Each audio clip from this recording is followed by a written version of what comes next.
Jimmy Kimmel destroys Prince Harry and leaves him at a bitter state on the stage at the TCL Chinese Theater. It was supposed to be a night of glitz and glamour as Prince Harry took the stage at the TCL Chinese Theater in Hollywood.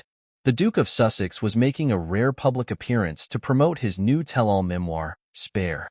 But little did he know, he was walking into a lion's den, one presided over by the sharp-tongued, no-holds-barred comedian Jimmy Kimmel. From the moment Prince Harry stepped up to the microphone, it was clear this was not going to be the friendly, softball interview he had likely envisioned. Kimmel immediately launched into a withering critique of the prince's book, not pulling any punches. "So let me get this straight, Harry," Kimmel said, his voice dripping with sarcasm. "You grew up in palaces, inherited untold millions, married a successful actress, and now you expect us to feel bad for you? Give me a break." The audience erupted in applause, sensing Kimmel was about to eviscerate the royal. And that's exactly what he did. Kimmel ticked off a list of Prince Harry's perceived grievances, from his claim that the royal family was jealous of Meghan Markle's popularity, to his gripes about the media scrutiny he faced. "Oh, boo-hoo," Kimmel sneered. "You're a prince living in a $14 million mansion in Montecito. Spare us the pity party, will you?" The scathing takedown continued for several minutes, with Kimmel mercilessly mocking Prince Harry's victimhood narrative and his poor little rich boy complaints.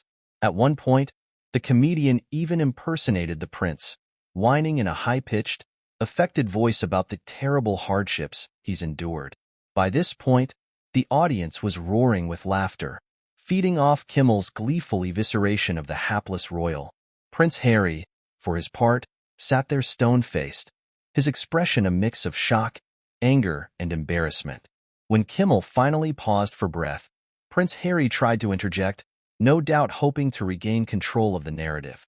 But the comedian wasn't having it. "Oh, don't even try it," Kimmel snapped.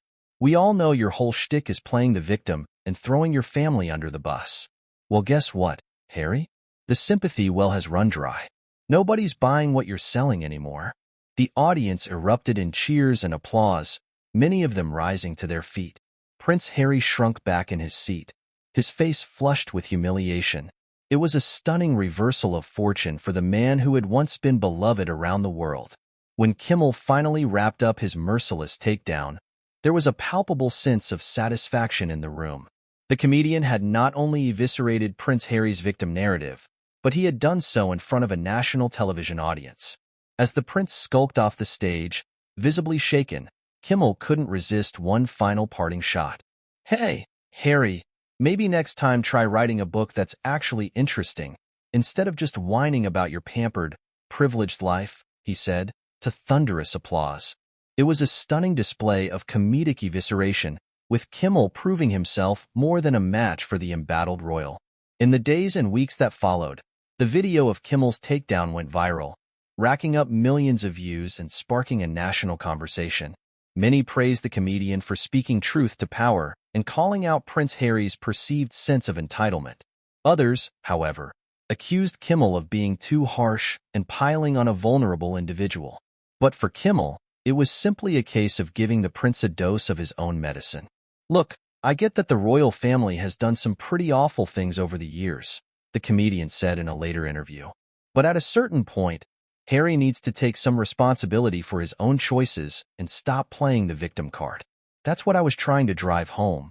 Whether one agrees with Kimmel's assessment or not, there's no denying that his takedown of Prince Harry was a masterclass in comedic evisceration.